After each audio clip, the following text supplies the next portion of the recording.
Bisa diteorikan itu jandab, kan kadang ada orang mengatakan jandab itu ya nggak ada yang tahu, tiba-tiba orang itu langsung ditarik keharibaannya gitu katanya. Mengenal jadab tadi ya, itu artinya itu jadab itu ditarik, atau Ditarik. majdub itu ya, itu ditarik oleh Allah. Itu sebuah pengalaman seorang spiritualis ya, seorang spiritualis itu dia dipilih oleh Allah, dipilih langsung oleh Allah untuk didekatkan kepada Allah tanpa melalui proses. Oke, ya. Jadi itu bypass. Bebas. Berarti siapapun bisa mengalami itu, Gus? Siapapun bisa. Itu bahkan dalam sedang kondisi melakukan torekoh atau dalam sedang mengalami suluk ya, perjalanan spiritual bahasa ilmiahnya ya, atau tanpa melalui perjalanan spiritual. Tasawuf itu dari kata suf atau dari kata kain wol. Kain wol. Mungkin makanya dari wol apa enggak itu Mas? Nggak tahu, enggak. Dari kain biasa ini. Jangan jadab ya Mas. Jadi gini Gus, kalau kita tadi bilang kan kalau kondisi di fenomena di modern itu kan gila kan. Nah sebenarnya bagaimana membedakan yang tadi orang yang jadab terus juga orang yang gila karena depresi, itu cara membedakannya gimana Gus? Bagus pertanyaan Mas. Psikologis ini bisa disebut sebagai waham kebesaran. Dia merasa dirinya unggul dalam segala eksistensi itu ya. Eksistensinya, dia harus diperhatikan. Kalau waham kebesaran itu dia mengalami perasaan dia adalah pusat perhatian di seluruh dunia ini. Pusat Dia dunia. pusat dunia dia mengatakan. Terus itu efeknya nanti dia merasa apa yang dia katakan itu adalah kata-kata suci. Oh kayak yang dulu tuh ada nabi palsu kayak gitu. Ya mungkin ya itu bisa itu. Dia merasa kata-katanya kata-kata suci. Kalau ada yang tidak setuju dengan perkataannya berarti dia menentang Tuhan yang dia wakili dalam dirinya. Ini bahaya kan itu. Itu bisa menimbulkan beragama yang arogan.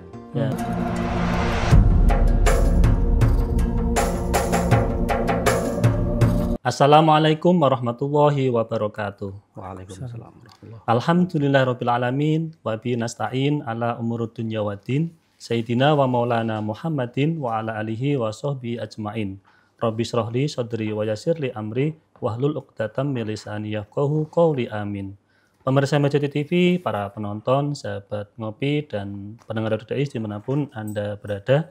Pertama-tama mari kita panjatkan syukur kita kehadirat Allah Subhanahu wa taala yang mana pada kesempatan kali ini kita bisa bersua kembali di acara ngopi ngaji online perkara Islam.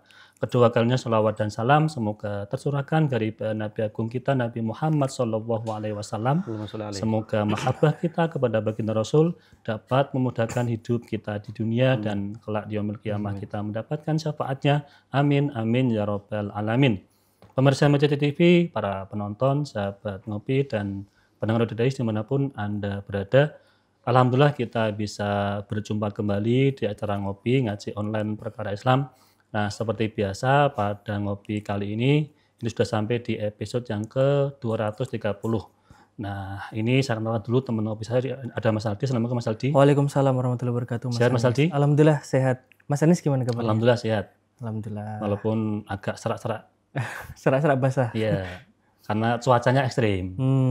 Kenapa? Ada angin topan atau badai? Ada tamu spesial ini. Oh, ada tamu spesial. Siapa itu Mas Anis? Nah, ini beliau masih muda juga, tapi ilmunya luar biasa. Masya Allah. Nah, kita kenalkan, beliau adalah Gus Muhammad Aska. Assalamualaikum Gus. Waalaikumsalam warahmatullahi wabarakatuh. Sehat Gus? Sehat alhamdulillah. Nah, ini Mas Aldi, ini masih muda beliau. Tapi kita kalah telak ini. Apanya Mas Anis? Karena beliau itu sudah Menikah. punya pesantren, kemudian sudah menikah. Kita belum. Nah, ini kan kalah telak ini. Kalah start nih. Nah, Mas Aldi beliau sudah kita rawuhkan ke sini. Kira-kira ini apa yang mau kita diskusikan? Ya, ini mungkin karena kemarin saya sedikit membaca tentang beliau nih Mas Anis. Jadi beliau itu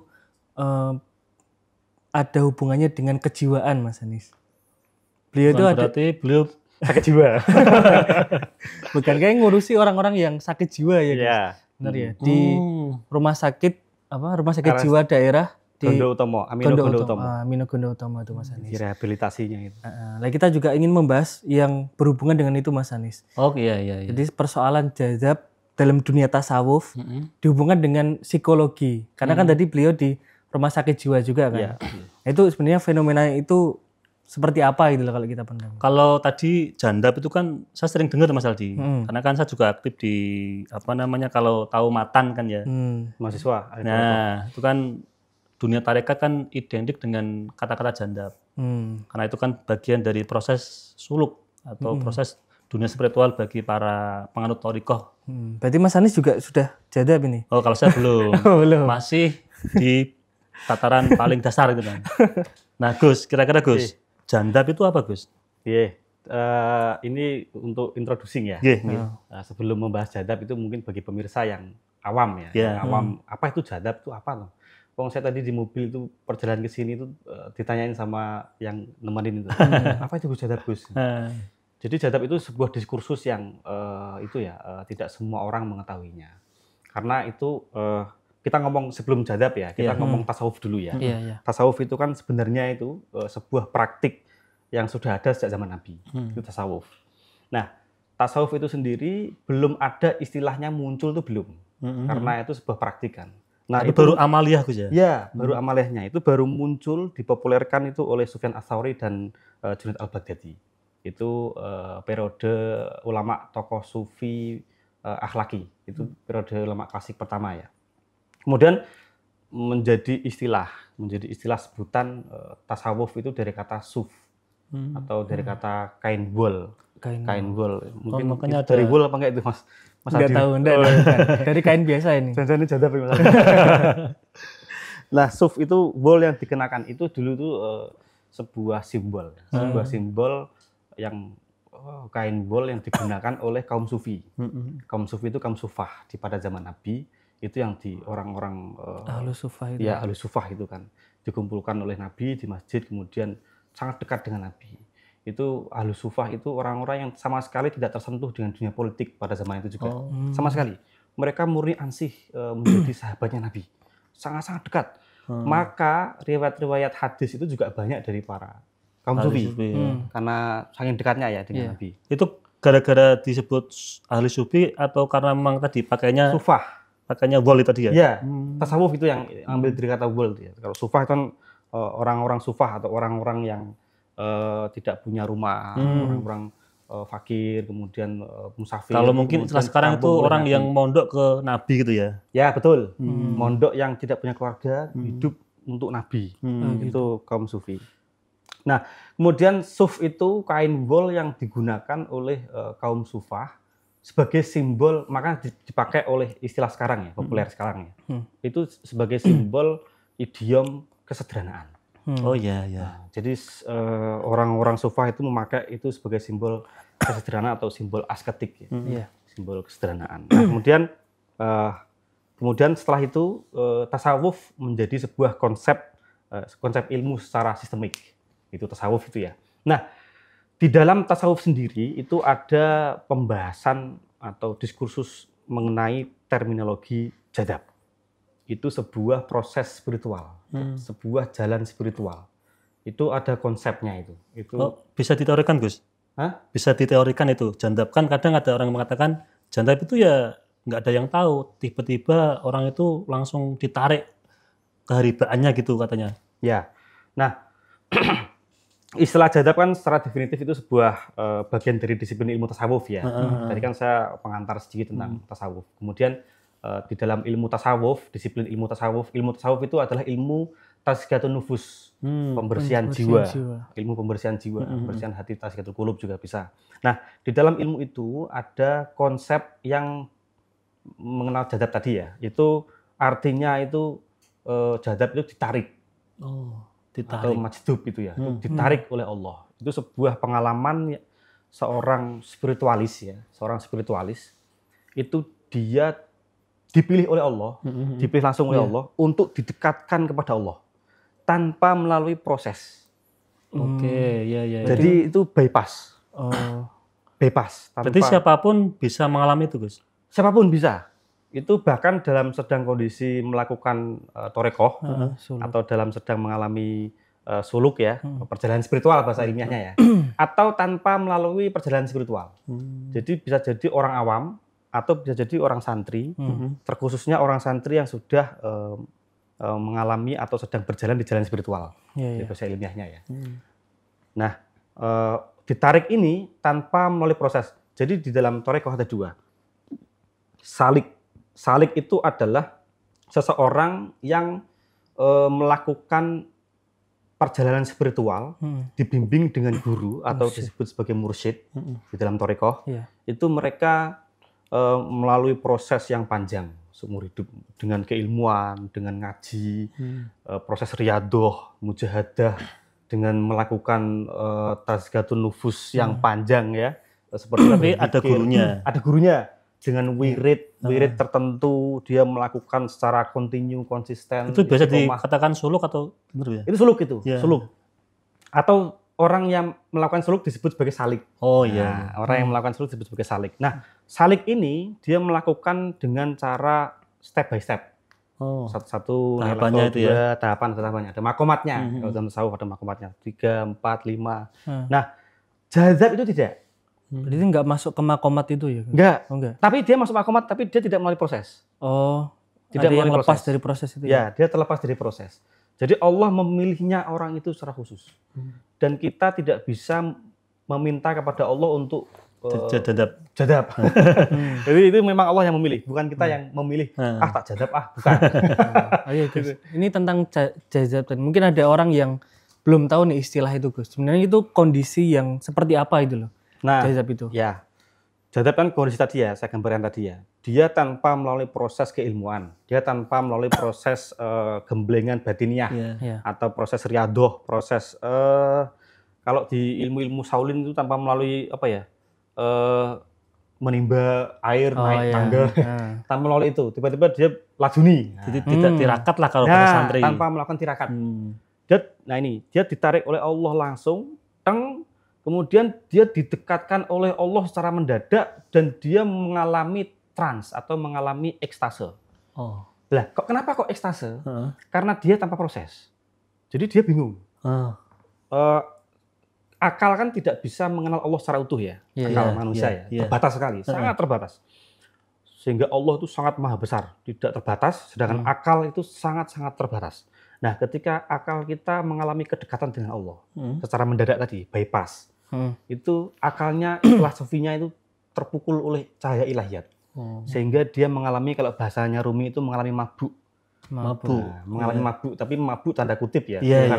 Bukan karena minum. Homer ya, tapi mabuk oleh ilahiyat. Atau bisa nggak Gus dikatakan hilang akalnya? Bisa. Memang orang jadab itu mengalami kehilangan kesadaran. Karena kalau di dalam Syekh Abdullah As-Sarkawi dalam kitab Al-Hikam ya, itu sarahnya mengatakan yakshufu lahum an kamali dzatihi. Itu orang-orang yang ditarik oleh kehadiratnya, oleh Allah Ta'ala. Itu akan diperlihatkan kepada kesempurnaan zatnya. Jadi an kamali dzatihi, diperlihatkan kesempurnaan zatnya. Bayangkan, tanpa melalui dia proses ilmu itu. Langsung dicedhake kan, kaget dia kan. Kemudian summa yaruduhum ila syuhudi sifatihi. Kemudian dibawa untuk menyaksikan sifat-sifatnya. Dan lagi-lagi tanpa melalui proses. Kemudian summa yarji'uhum ila ta'aluki bi asma'ihi. Ia digiring untuk bergantung kepada namanya. Dipaksa untuk bergantung. Jadi mau nggak mau dia harus bergantung dengan namanya. Nah, ini proses jadab ya. Kemudian orang itu mengalami kehilangan kesadaran. Berarti mohon maaf kalau kita sebut di dunia modern sekarang itu seperti orang gila gitu, Gus. Ya. Kalau di dalam terminologinya orang thariqah, tasawuf itu disebut khairul adah.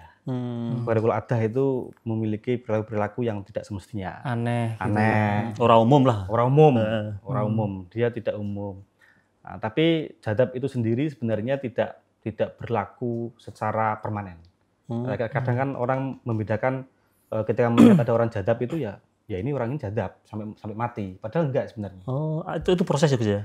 Ya, lagi-lagi jadab itu sebuah proses, bukan sebuah puncak pengetahuan makrifat kepada Allah, bukan. Itu sebuah proses. Artinya, ketika itu sebuah proses, maka ada resiko-resikonya. Oke. Ya, dan nanti meskipun caranya dengan cara cepat ya, tapi itu tetap masuk dalam proses. Itu bukan sebuah. Nanti juga ada waktunya akan kembali lagi normal atau seperti dulu kala gitu. Ya, betul. Ini yang sering dipahami oleh masyarakat umumnya. Orang kira jadab itu wali. Ya memang pada kondisi tertentu orang jadab itu seperti wali.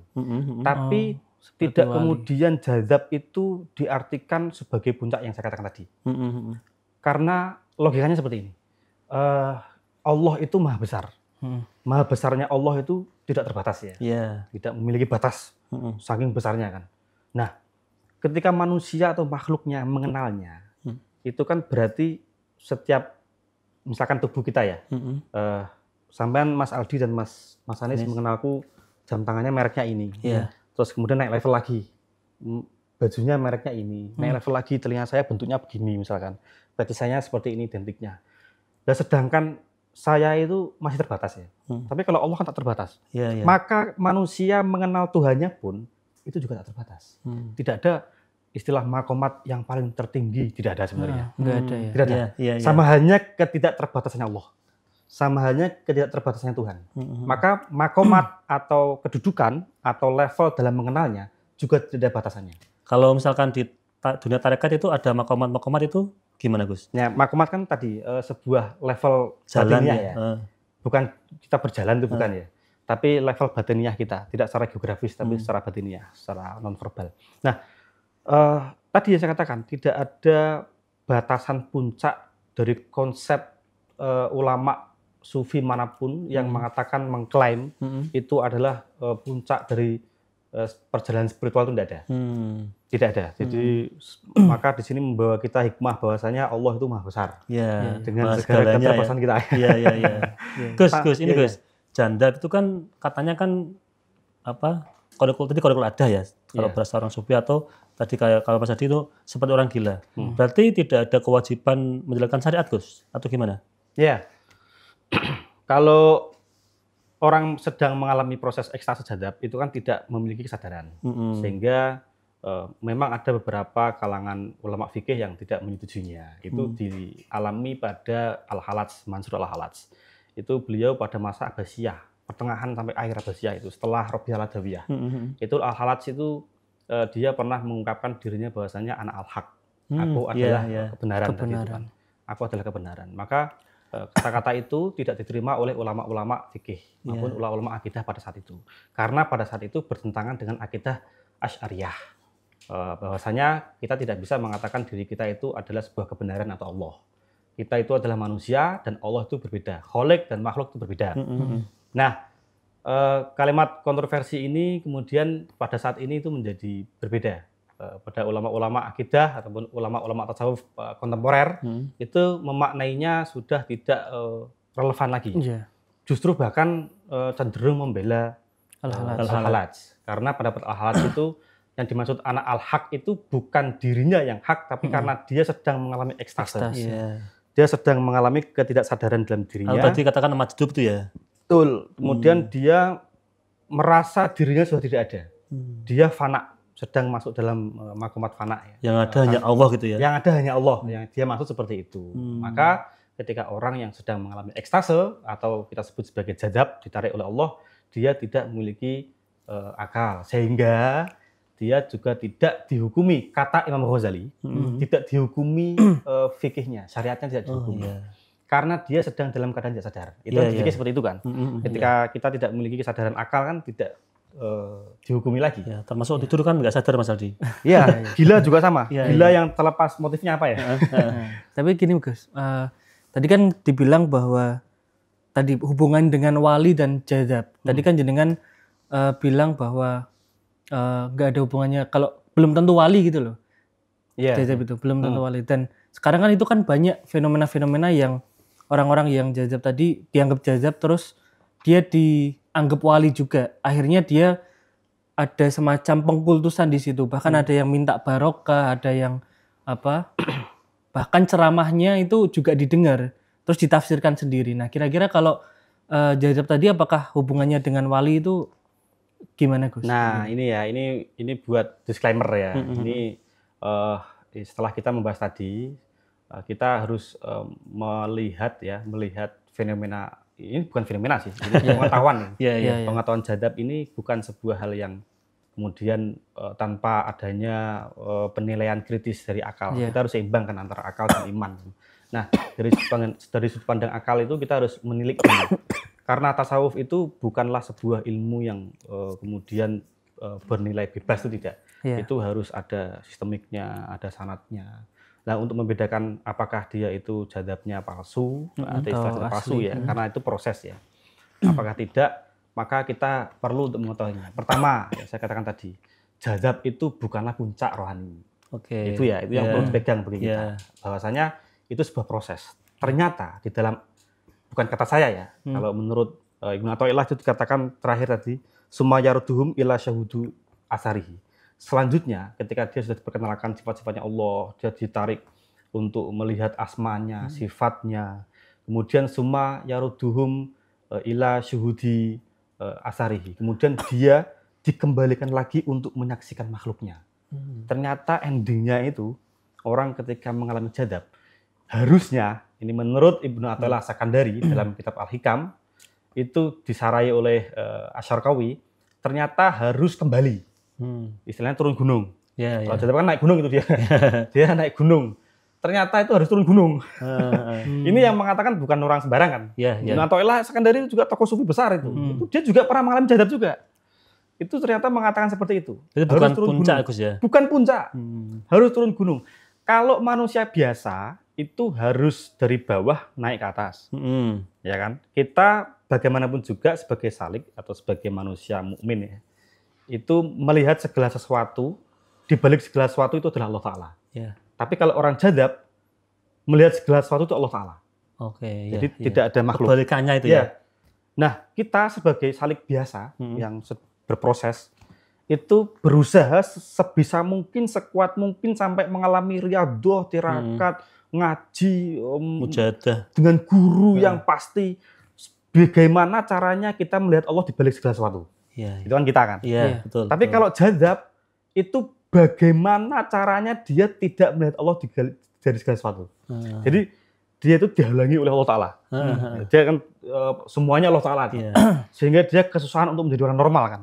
Wong dia Allah Ta'ala tok isinya kan. Dia Allah, nggak ada selain Allah.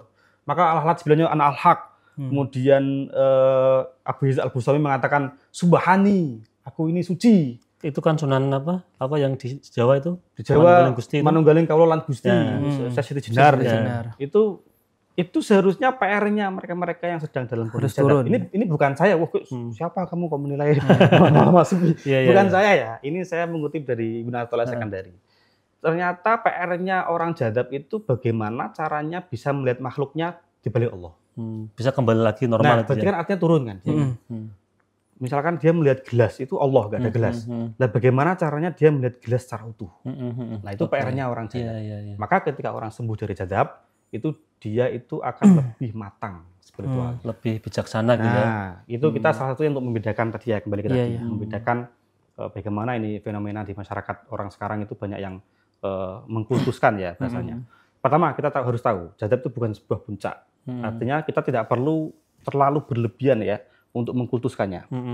Pertama. Yang kedua, orang yang sedang mengalami jadab itu sebenarnya, ini yang palsu ya, saya katakan yang palsu ya, itu seharusnya ada pendekatan tertentu. Kita dari keluarga sendiri itu harus mensupport untuk dibawakan ke psikiater atau psikolog ya psikolog gitu ya, psikolog, konseling gitu ya, untuk konseling. Kemudian atau dibawa ke rumah sakit jiwa misalkan, nanti ketemu saya. Ada orang yang di rumah sakit jiwa itu pasien-pasien itu dia tak tanya, loh Pak kok bisa ke sini kenapa? Dia bisa jawab, saya mencari itu Mas, guru sejati. Wah ini kan repot nanti, keluarganya kasihan. Dia punya anak, punya istri.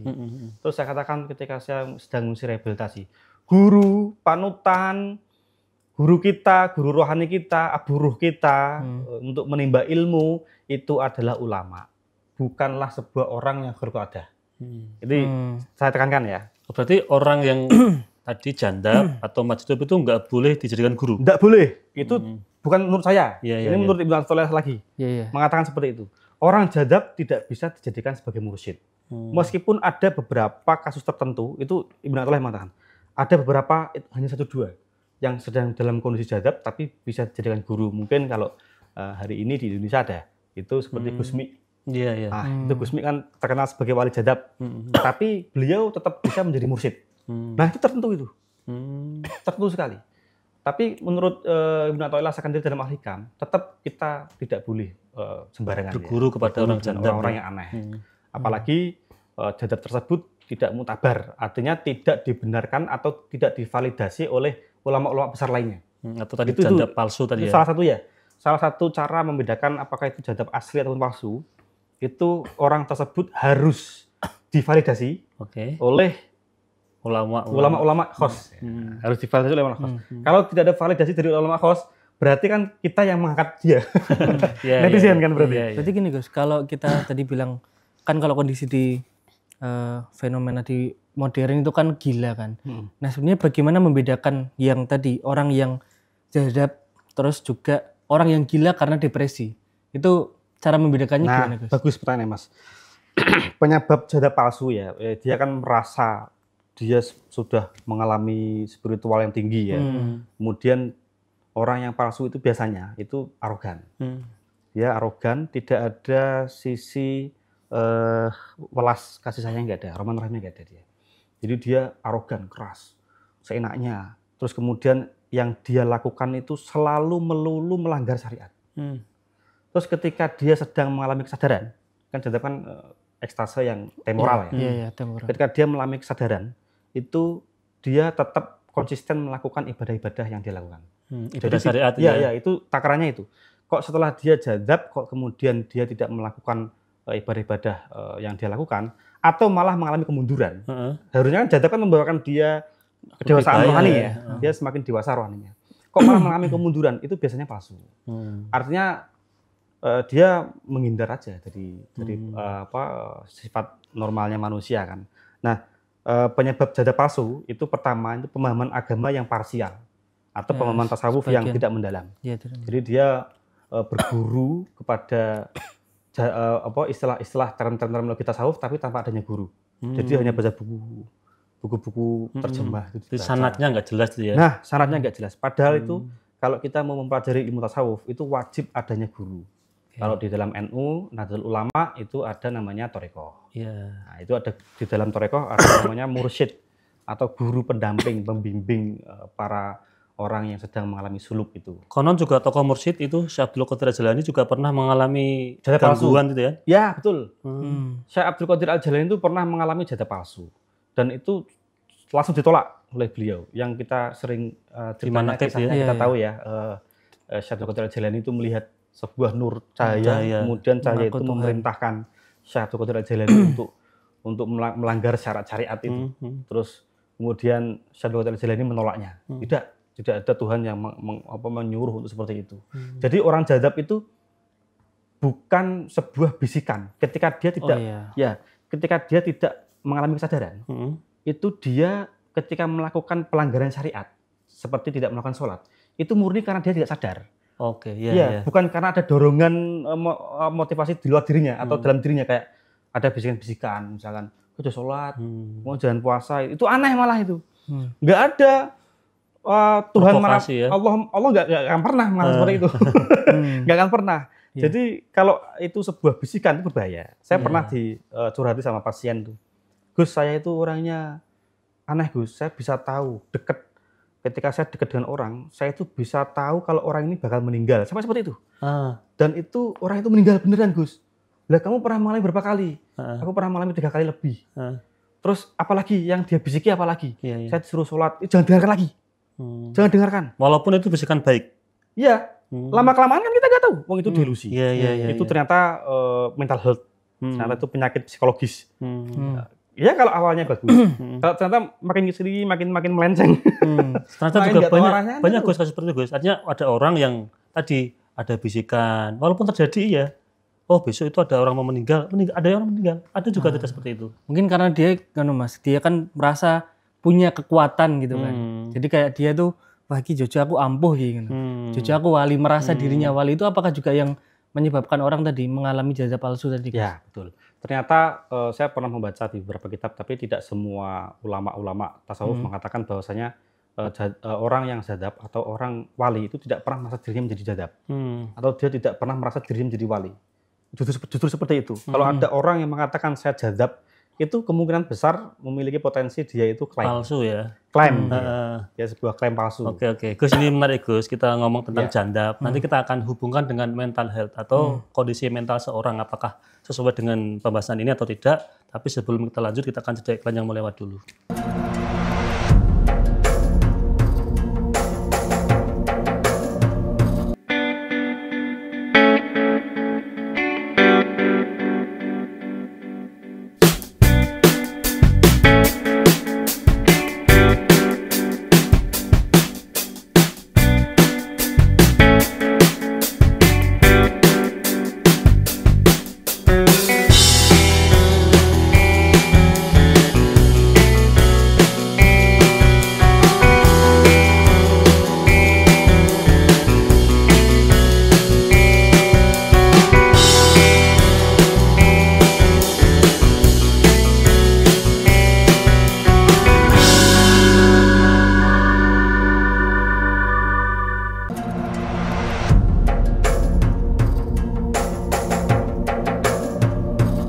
Pemirsa MCT TV, para penonton, sahabat ngopi, dan pendengar RDI dimanapun Anda berada, kita kembali lagi di acara ngopi ngaji online perkara Islam.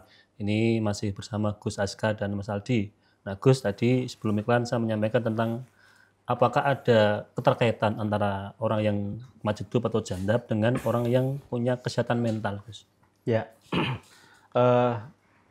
kalau jadab sendiri itu sebenarnya terlepas dari kesehatan mental. Sebenarnya itu murni, itu pengalaman spiritual.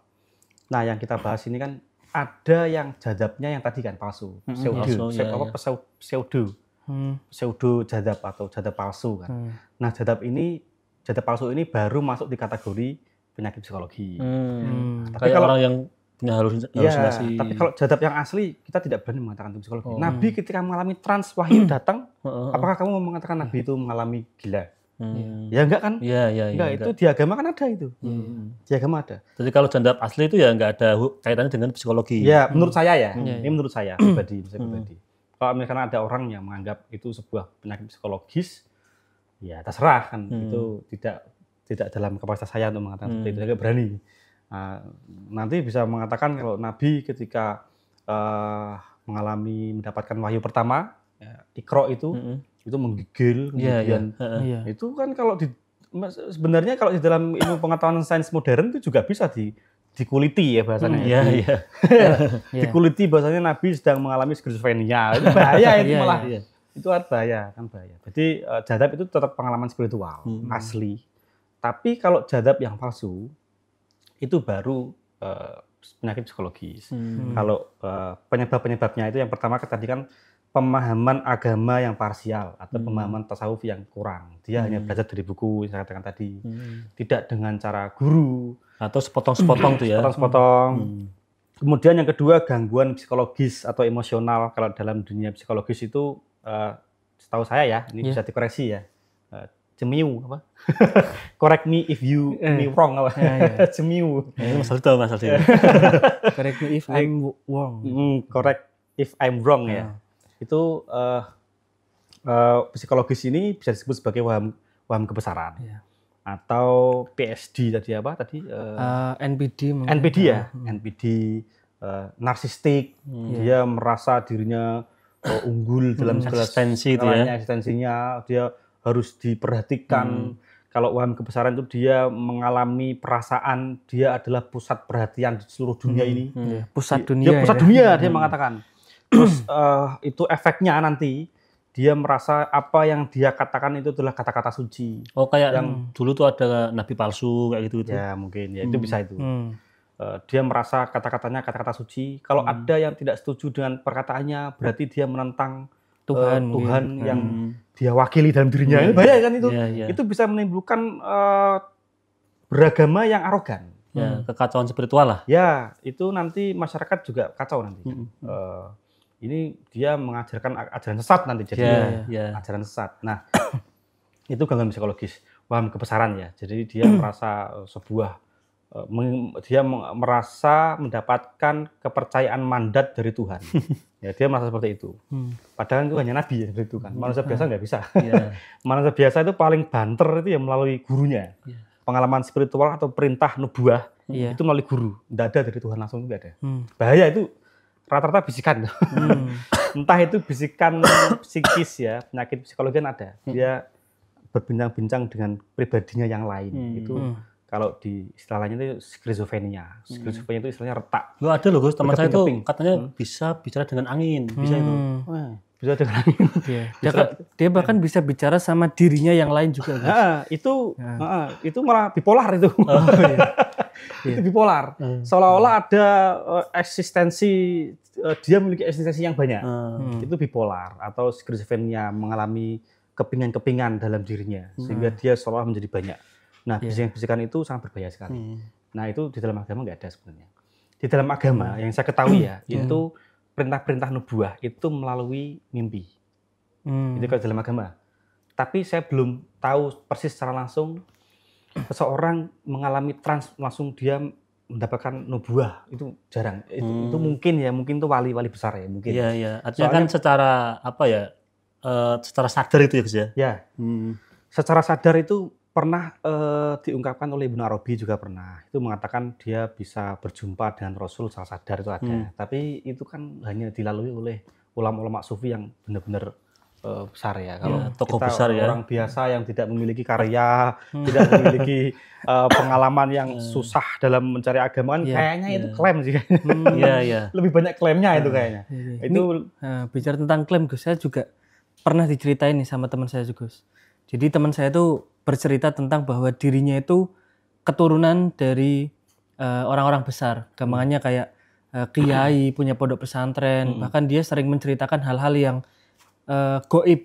Misal keluarganya itu bisa, maksudnya punya penjaga goib, terus punya pernah berhubungan dengan hal-hal yang goib.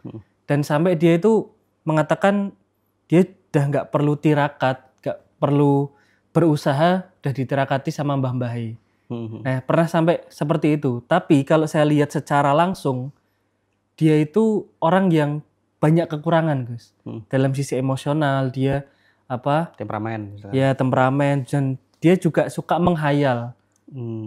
Dia sebenarnya nggak punya gamanya, mungkin kalau sederhananya tuh dia nggak punya uang, tapi omongannya besar gitu loh, Gus. Bahkan dia sering utang sama saya, tapi dia ngomongnya tuh punya, tapi kenyataannya itu nggak ada. Nah, itu termasuk ke arah jazab tadi nggak Gus? Yang palsu gitu loh Gus, nanti arahnya. Ya mungkin jazab kan sebenarnya kan temanya dia mengakui dirinya sebagai dekat dengan Tuhan ya. Kalau kasusnya tadi kan dia dekat dengan jin, ini beda mungkin.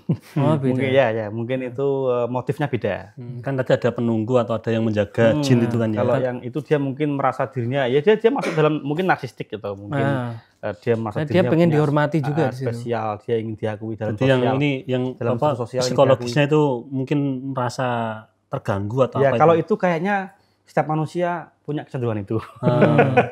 Merasa dirinya spesial itu kayaknya ya itu normal lah ya. Tapi yang berlebihannya tadi dia sampai narsistiknya itu tidak ada yang sempurna selain diriku sendiri misalkan.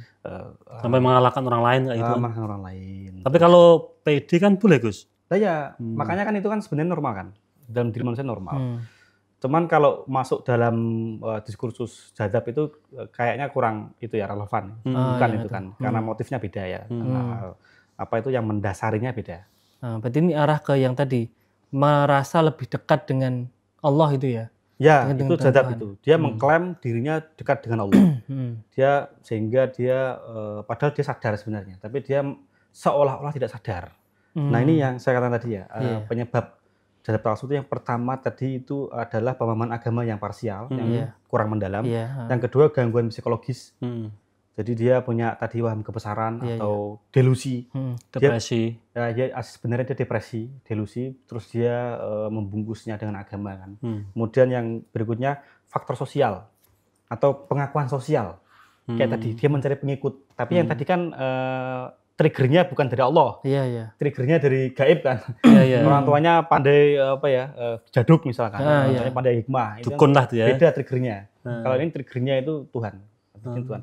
Dia faktor sosial ya, dia ingin pengakuan sosial, mencari pengikut, mencari benefit, keuntungan. Berarti sampai kalau ada orang yang fanatik buta itu jangan-jangan seperti itu, Gus? Ya, bahayanya kayak gitu. Makanya masyarakat kita itu ada istilah logika mistikal ya. Jadi kita itu terlalu percaya secara mistik, sehingga tanpa adanya kita melihat dari segi rasional, kita harus imbang. Karena tasawuf itu juga sebenarnya yang saya katakan tadi tidak hanya sebatas ilmu tazkiyatun nufus, tapi juga ilmu yang tersistemik dan bersanad. Artinya perlu kita bedah lagi. Ini beneran nggak nih? Apakah kita harus berguru dengan orangnya? Apakah kita harus selalu melulu kita mencari dia? Itu di Jawa Timur banyak kasus seperti itu. Berarti tanda kutipnya kita nggak boleh ikut-ikutan sama seorang tokoh kalau kita nggak benar-benar paham itu, Gus. Ya, kalau kita mau mencari siapa yang kita jadikan sebagai panutan, itu ya ulama atau kiai. Jelas itu. Mereka memiliki segudang ilmu pengetahuan agama. Tapi walaupun sekalipun itu ulama, Gus ya, atau kiai, Gus ya, kan tadi mengatakan nggak boleh mengkultuskan kan? Artinya kita juga harus takdim oke lah, atau Hormat oke lah, tapi sampai fanatik buta kan juga masalah, Gus, menurut saya. Nah, menurut saya begini, kalau kita di dalam budaya Nahdliyin ya, sebenarnya kan kita tidak masalah mencari berkah seseorang yang memiliki privilege akhirat ya. Kita tidak salah, karena di dalam pembahasan kita ini Nahdliyin itu sangat diiyakan kita mencari barokah mereka. Tapi yang dimaksud dalam segi fanatik, berlebihan, pengkultusan, itu saya kira itu malah di luar pembahasan pencarian berkah yang kita maksud tadi ya. Itu mungkin malah justru pelaku-pelaku yang mohon maaf di Jawa Timur oknum ya. Itu malah mereka cenderung mencari berkah orang-orang yang dianggap sebagai jadab. Ya sama-sama seperti itu mending datang ke ulama. Iya. Oh gitu. Jadi perbandingannya itu ya, daripada sama orang yang gampangannya aneh, mending yang jelas ilmunya gitu. Iya, nanti sampai saya itu pernah di YouTube itu pernah melihat judulnya itu disensor ya. Ini mengatakan kata-kata mutiara, terus kemudian dikomentari di situ. Wah, Masya Allah, itu sangat mendalam sekali yang dikatakan. Ulama lebih banyak lagi. Kenapa harus mencari seperti itu? Kan aneh. Itu jangan-jangan bukan karena orang itu yang spesial, tapi kamu yang salah kan gitu kan. Jangan-jangan orang-orang yang tidak bisa membedakan kan. Artinya atau mungkin gini, Gus ya, kalau saya boleh mengatakan, kalau tadi Nahdliyin atau santri ya, itu kan ngalah barokah karena memang pengen mengambil keberkahan dari seorang guru. Tapi kalau tadi oknum kan pengen mengambil kepentingan. Siapa tahu dengan ikut tadi tokoh yang dianggap tokoh itu suci atau mulia, dia terangkat derajat dunianya gitu loh. Iya, jadab itu ya, itu yang kita bahas, tokoh yang mengalami jadab kan. Ya, itu tadi yang saya katakan. Kalau kita mau merapat, ya merapat ke kiai atau ulama. Itu atau habib, jelas ya itu ya. Kita enggak merapat ke selain itu. Karena selain itu ya cuma tabaruk aja. Bagi saya cuma tabaruk aja. Seperti katakanlah orang yang ketika kita ketemu orang jadab itu tabarukan. Ya, kayak guru saya kan abah saya juga guru saya sendiri ya. Itu sering mengatakan di berbagai majelis itu mengatakan hati-hati ketika bertemu orang gila. Karena siapa tahu itu wali.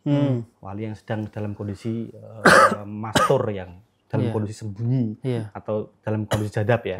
Itu berhati-hati, jaga omongan kita. Itu tetap kita pegang. Tapi tidak terus kemudian kita berlebihan hulu. Kita ciumi kakinya, kita minta petuahnya. Minta petuah itu ulama. Yang dikatakan oleh dalam ahikam tadi, jadab itu belum puncak. Dan itu harus sembuh. Harus turun, harus kembali dan lagi. jadab tidak bisa dijadikan sebagai mursyid. Orang yang dijadikan mursyid harus ulama yang sadar. Terus baiknya ketika kita ketemu orang jadab ya hanya sebatas gimana, Gus? Hubungannya dulu, Gus. Ya kalau misalkan ya ketemu di jalan, ya sebatas kita, yang penting tidak kita mengganggu dia, tidak menyepelekan. Kan gini, selesai. Gus. Konon katanya Mas Aldi itu kan ketika ada orang jadab bilang apa kan itu bisa terkabul loh. Nah, ada ya kan gitu kan, bisa itu kan karena tangannya Allah, kakinya Allah kan seperti itu kan, maka berhati-hati. Ya tadi ketika kita bertemu dengan orang-orang aneh, itu cukup kita diam aja. Boleh nggak, Gus, gini, Gus, ada orang yang terkenal jadab tuh ya. kemudian ada seorang yang punya kepentingan atau hajat, kemudian sowan. Contoh misalkan pengen berhasil jadi kepala desa atau jadi anggota DPR dan sebagainya. Kemudian tadi ngalah barokahnya ke tadi orang jandab itu boleh nggak Gus? Wah itu susah itu. Jawabannya susah itu. Saya di tubuh Nabi sendiri itu banyak seperti itu ya. Iya. Banyak seperti itu. Kalau saya mengatakan tidak boleh ya nanti kontroversi juga. Kontroversi juga. Ya boleh-boleh saja lah. Kita meminta doa ya. Meminta doa orang yang kita anggap memiliki kedekatan dengan Allah ya. Tapi saya katakan tadi ya, ini mungkin harus saya katakan. Ini harus saya katakan. Tetap harus ada pisau logika atau harus ada pisau untuk membedakan supaya apa? Karena pada kenyataannya masyarakat selalu salah paham. Selalu salah sasaran. Ternyata yang dia sowan itu mayoritas itu bukan asli jadab. Gila beneran malah. Gila beneran. Kan itu gokil itu. Iya. Ada jadab palsu tadi ya. Iya. Jadi tetap harus kayak tadi saya katakan. Yang dikatakan oleh Ibnu Arabi ya. Itu yang dikatakan itu asrar al-majdubin la tufhamu illa bizauq. Jadi orang di dalam kitab Fusus al-Hikam orang yang bisa mengetahui orang itu majdubin, orang yang majdub apa tidak itu kecuali orang yang sudah mengalami zauq, mengalami kedekatan dengan Tuhan. Jadi tanyakan kepada ulama-ulama yang mutabar. Misalkan sowan yai niku leres mboten yai.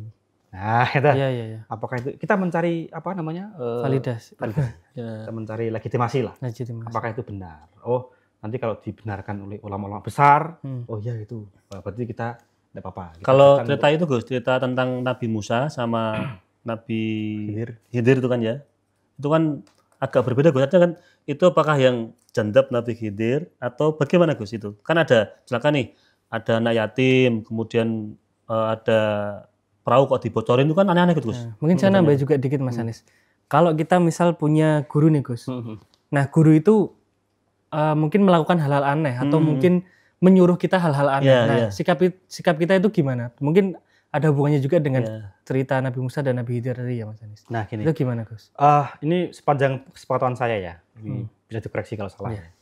Kalau biasanya ciri-cirinya orang yang jazab yang asli itu setiap pesan yang dia katakan, dia kan nggak dalam keadaan sadar ya, itu biasanya mengandung nilai atau perintah yang bersifat nubuah. Di balik hikmah itu ada nilai nubuahnya, ada nilai-nilai perintah perintah kenabian, betul. Kalau tidak ada nilai-nilai nubuah sama sekali, saya kira itu hanya sebatas biasa itu. Artinya tidak ada keistimewaan. Seperti halnya mimpi. Kita mimpi bertemu dengan orang-orang spesial, ulama spesial misalkan. Wali mungkin. Kan kadang ada orang yang waham kebesaran mimpinya bertemu dengan wali-wali nabi-nabi. Itu ya, saya pernah diceritakan. Dia itu bertemu dengan tokoh ulama manapun. Syekh Abdul Qadir Al-Jilani, Atullah Sakandari bertemu dengan banyak Imam Syadili bertemu dengan nabi. Ternyata di dalam mimpinya itu tidak ada pesan apa-apa. Ya berarti kan tidak ada, itu hanya bunga mimpi. Seperti halnya jazab, ketika orang itu memerintahkan kita, terus menyuruh sesuatu yang aneh-aneh, kok di situ tidak ada makna-makna yang bisa kita ambil. Saya kira itu hanya sebatas asbun ya, asal bunyi itu saya kira. Berarti harus benar-benar punya makna khusus, ada makna kebaikan bagi kita itu ya? Betul. Ini contohnya ya, Gusmi itu. Gusmi itu pernah suatu ketika sering, kan Gusmi kan dekat dengan orang-orang, tidak hanya orang-orang atas tapi juga orang bawah ya. Itu Gusmi itu pernah dekat dengan orang yang penjahit. Nah suatu ketika orang penjahit itu ingin menjamu Gusmi yang lebih spesial dengan perjamuan yang lebih banyak. Sehingga dia bekerja lebih keras. Siang malam supaya ada tambahan untuk memberikan penghormatan jamuan yang lebih untuk Gusmi ketika datang. Nah ketika datang, Gusmi datang, tiba-tiba bilang, wes toh katakanlah namanya Ja'far. Wes toh Ja'far, rasa mempeng jatamu semene. Tiba-tiba bilang seperti itu. Artinya kan yang dikatakan penyelenehan itu ada makna. Maknanya apa? Ternyata rezeki itu sudah ditentukan oleh Allah. Kita tidak bisa. Kita mau sekeras apapun ya kalau sudah ada takarannya kita nggak bisa apa kan gitu. Ya kalau memang itu bukan di tangan kita ya di tangan kita. Itu artinya apa yang dikatakan oleh ulama-ulama jazab atau orang-orang itu harus ada maknanya ya, nggak sembarangan ya. Saya kira seperti itu, harus ada maknanya. Karena apa? Karena yang kita berpedoman prinsip tadi. orang jadab tidak bisa dijadikan sebagai guru. Lah kok kamu disuruh jegur sumur, kok menjegur sumur itu aneh kan? Ya, Yang aneh bukan jadabnya, kita yang jegur sumur. Iya, iya, iya. Yang aneh kitanya Lah, malah ya. kenapa kok diikutin gitu? Ulama kan nggak mungkin nyuruh kita seperti itu. Nah, kalau misalkan ada tokoh-tokoh jadab sekarang kayaknya udah nggak ada, tapi beberapa tahun belakang ada tapi sudah meninggal. Sudah wafat ulama dari Nahdien sendiri jadab. Itu asli jadab itu. Itu perintah-perintahnya juga aneh-aneh semua. Aneh-aneh semua, tapi juga di balik perintahnya ada hikmah-hikmahnya semua. Nah, itu seperti itu, Mas. Saya tadi juga pernah mengalami orang yang cerita pernah bertemu dengan tokoh-tokoh besar juga nih, Gus. Dan itu maknanya cuman kayak gini. Ini dia nggak ada kayak hubungan yang garis keturunan gitu kan. Tapi di mimpi itu dia dibilangi putuku gitu. Akhirnya dia menganggap bahwa isyarat mimpi itu sebagai bahwa ternyata aku udah keturunan ini. Nah, ini juga termasuk di situ tadi ya yang jenengan omongkan tadi enggak, Gus? Iya. Ini bagus ya. Kalau abah saya sebagai guru saya sendiri itu sering mengatakan keturunan nasab itu nggak penting. Kita nggak perlu. Saya sering dikatakan oleh abah saya sendiri itu kalau kamu keturunan siapa itu nggak penting. Jangan terlalu menggulung-gulungkan keturunan. Itu abah saya bilang seperti itu. Jadi kalau misalkan ada mimpi seperti itu, saya kira yang kita punya guru ya, tanyakanlah pada guru kita. Karena itu berhubungan dengan perjalanan spiritual. Ini saya mimpi seperti ini, bagaimana maknanya? Oh, itu bunga mimpi kan bisa jadi. Nah, kan gitu kan. Oh, itu maknanya kamu harus begini-begini itu ada. Jadi sering santri-santri dari abah saya itu juga sering bermimpi. Misalkan mimpinya itu mimpinya itu aneh. Jadi dia itu menyembelih dirinya sendiri dalam mimpinya. Nah, terus kemudian dimaknai oleh gurunya itu sebagai ego. Oh, kamu sudah berhasil mengalahkan egomu. Ada ini yang unik lagi. Mimpinya itu dia, mohon maaf ya, menggauli istri dari gurunya. Terus ketika ditanyakan oleh kiainya, jawabannya kamu nanti dapat istri bunyai. Beneran itu. Nah, artinya kan mimpi kita harus divalidasi oleh ulama-ulama yang mutabar. Artinya orang yang memang punya kapasitas yang dikatakan Ibnu Arabi tadi, mimpi itu ya. Orang majdubin tadi bisa diketahui apakah itu majdub ataukah jadzab itu kecuali ilah orang yang sudah mengalami zauq. Orang yang sudah mengalami pengalaman seperti itu. Itu salah satunya. Sing ngerti wong edan ya wong edan. Aduh, wong sing mantan edan. Nah, mungkin tadi kalau kayak tadi dawahnya Bahya itu juga Gus. Bahwa kita itu sebenarnya kalau saya maknai ya itu kita harus hati-hati juga sama ketika berhubungan dengan orang lain. Sekalipun dia sedang hilang akal. Karena itu kan hubungannya juga masih manusia gitu loh. Maka kita nggak boleh memperlakukan dia itu selayaknya. Ya. Kadang kan ada yang sampai menghina, melempari batu karena gampangnya semata-mata karena dia lagi hilang akal atau lagi gila gitu Gus. Kan banyak itu orang yang merendahkan orang-orang yang punya gangguan jiwa juga di masyarakat kita. Gitu kan. Kalau saya pahaminya seperti itu. Kalau ini kan mungkin hubungannya dengan tadi siapa tahu beliau itu wali gitu kan. Ya betul. Ya, itu. Jadi kita tidak terus kemudian setelah kita mengetahui kritis ya, setelah kita kritis membedakan jadzab asli atau palsu mana pseudo, kita juga tidak terus kemudian arogan juga. Terus setiap orang yang gila, wah gila semuanya ya, hati-hati juga. Kita perlu hati-hati juga. Karena artinya gini, kita percaya jadzab itu ada dan kita tidak berlebihan untuk mempercayainya juga. Dan kita juga tidak boleh berlebihan untuk menyepelekannya juga. Kan gitu kan. Artinya tengah-tengah lah. Kita adil. Untuk menilai itu harus adil. Iya. Itu kalau misalkan tadi ya ada orang gila kemudian kita harus benar-benar menempatkan dengan baik kan gitu kan. Kalau jangan ada pengalaman sama orang yang gangguan jiwa enggak Mas Anis? Saya dulu sering Gus. Saya ketika di mana misalkan lagi nongkrong gitu kan ya. Ada yang konon kata orang sekitar itu orang gila. Artinya waktu tanya sama ibunya yang jaga warung itu, kenapa gila itu Bu? Ya dulu Mas, itu karena diputus pacarnya, kemudian tinggal rabi, tinggal nikah. Cewek itu Mas, orang gilanya? Cowok. Oh, cowok. Terus saya dekati manut, kalau orang lain dekati malah lari. Terus dekati itu kemudian saya ajak duduk, kemudian tak berikan kopi, saya kasih rokok, ya ngerokok itu. Nah itu kan kadang kayak gini, apakah memang setiap orang itu punya punya energi yang bisa memberikan dampak positif pada orang yang seperti itu atau gimana Gus? Mungkin jenengan pawangnya mungkin Mas Anis? Enggak, kalau saya itu kan cuma kebetulan saja itu Mas. Oh kebetulan, berarti baru kenal itu ya? Ya kan jenengan kan sering di RSJ itu kan, Iya. kan sering bergumul dengan orang-orang yang punya kelainan jiwa itu kan ya. Ya mungkin itu Mas Anis. Anis Anis. ya, punya vibe yang bagus ya. Hmm. Vibe-nya itu bagus, jadi sehingga orang Masa gila. terbau cuma sama orang gila tuh. Kalau sama orang normal nggak ada yang mau ya. Frekuensi mungkin. Ya vibe-nya bagus mungkin, karena ya nggak tahu, kurang paham saya kalau soal itu ya. Kenapa kok bisa lebih cenderung lebih suka sama Anis, bisa manut dan sebagainya. Ya itu mungkin sebuah privilege itu. Itu bisa Tapi merawat dulu tuh ya. Gus, sekarang udah nggak pernah. Oh, ya, pernah. Mungkin Mas Anis pernah mengalami tadi Gus proses jadab juga. Oh iya, pernah tetap Anis. Kurang tahu, sepertinya enggak Gus. Jangan itu kan memang kita kan setiap Kalau orang kan palsu pernah kayaknya. punya apa ya, punya tingkatan spiritual masing-masing ya, punya perjalanan spiritual masing-masing. Kalau saya tuh kan dulu kan pernah ada, enggak jandab sih kayaknya. Pernah palsu mengalami bisikan-bisikan ya Mas Anis? Kalau bisa kan enggak, tapi kalau mimpi atau apa itu dulu pernah. Ya makanya perlu kita ketahui ya penyebabnya apa, Ya, sehingga kita tahu oh ini yang asli, yang otentik, ini yang sebabnya palsu. Kayak misalnya tadi seperti gangguan psikologis, faktor sosial, ingin pengakuan, ya, mencari perhatian supaya disewani oleh banyak orang, dia mengklaim kalau dia jadab, terus setelah itu dia arogan. Nah, terus ada juga karena faktor menghindari tanggung jawab sosial. Jadi supaya dia tidak suruh bekerja oleh orang tuanya, atau supaya dia tidak dituntut oleh sosial untuk bekerja, atau menghindari tanggung jawab agama, supaya sebenarnya dia nggak mau sholat aja, dia karena malas saja. Malas aja, dia nggak mau kerja aja, nggak mau kreatif aja, dia maunya duduk ongkang-ongkang di atas angin, Nanti ada yang ngirimi menjadi makan. manusia suci, yang kemudian dikultuskan, diiyakan. Makanya ini disclaimer bagi masyarakat luas ya. Kalau memiliki keluarga yang seperti itu, dilihat dulu. Jangan-jangan dia tidak asli jadab. Ini karena masyarakat yang seperti ini yang menganggap keluarganya jadab itu biasanya itu masyarakat yang memiliki nilai religius yang tinggi kuat.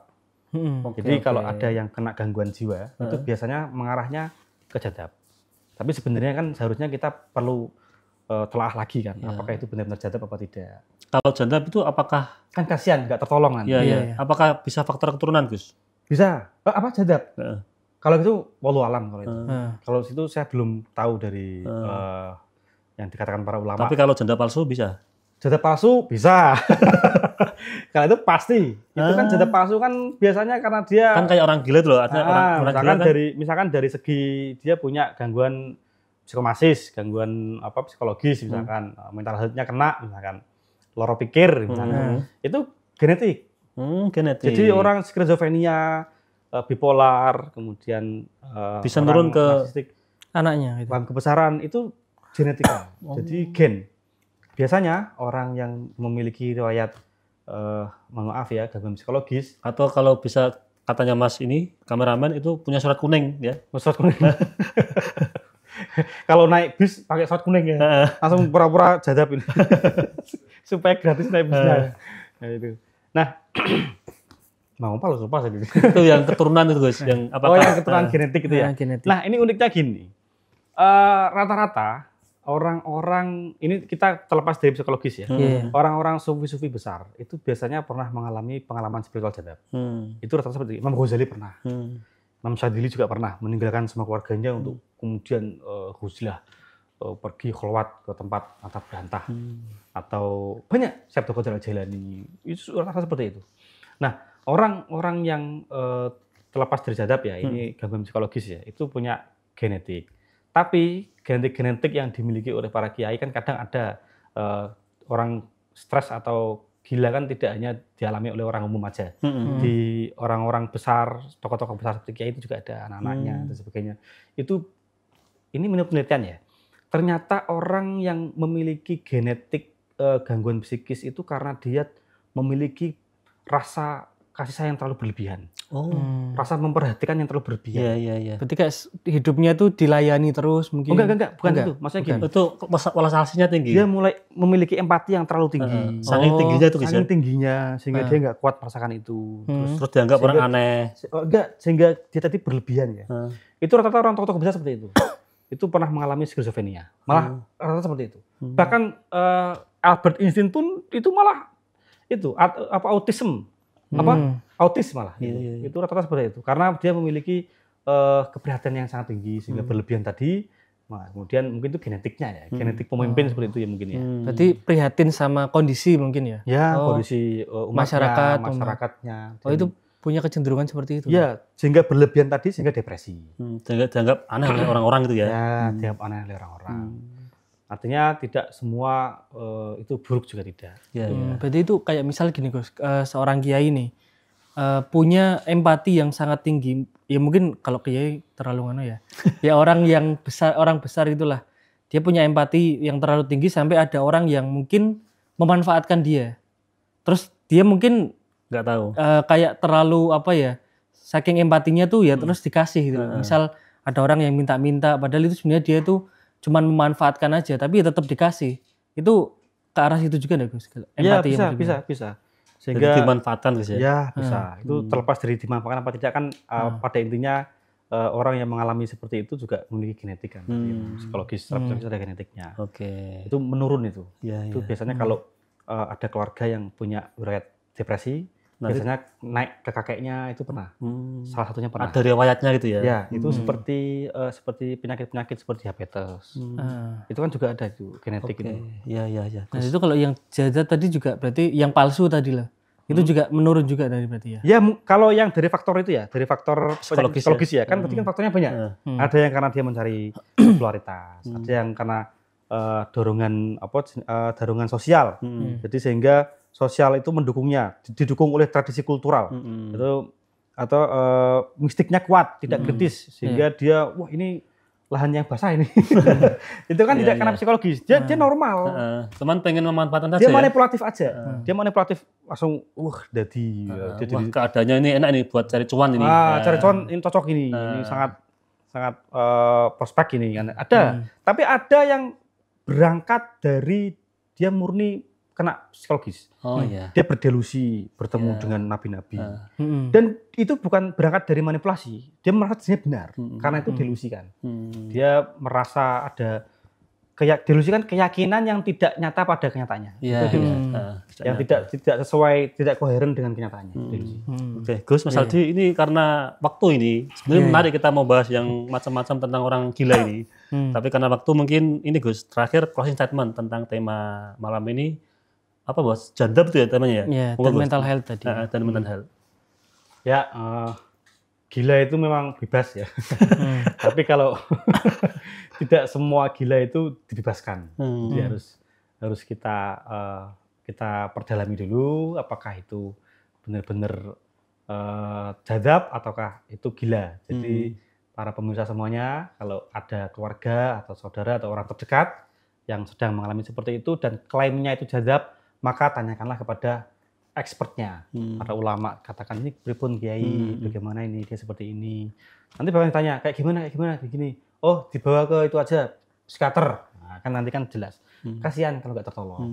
Kalau ternyata dia bukan jadab, tapi ternyata dia skizofrenia, ternyata dia berdelusi, paham kebesaran, narsistik dan sebagainya. Gitu, Mas. Oke, terima kasih Gus sudah rawuh dan memberikan ilmu. Mas Aldi ada tambahan? Cukup Mas Anis. Cukup ya. Oke, pemirsa Majid TV, para penonton, sahabat ngopi dan semuanya dimanapun Anda berada. Demikian ngopi pada episode kali ini. Saya selaku host, apabila banyak salah, banyak khilaf, mohon maaf yang sebesar-besarnya. Akhirul kalam, assalamualaikum warahmatullahi wabarakatuh.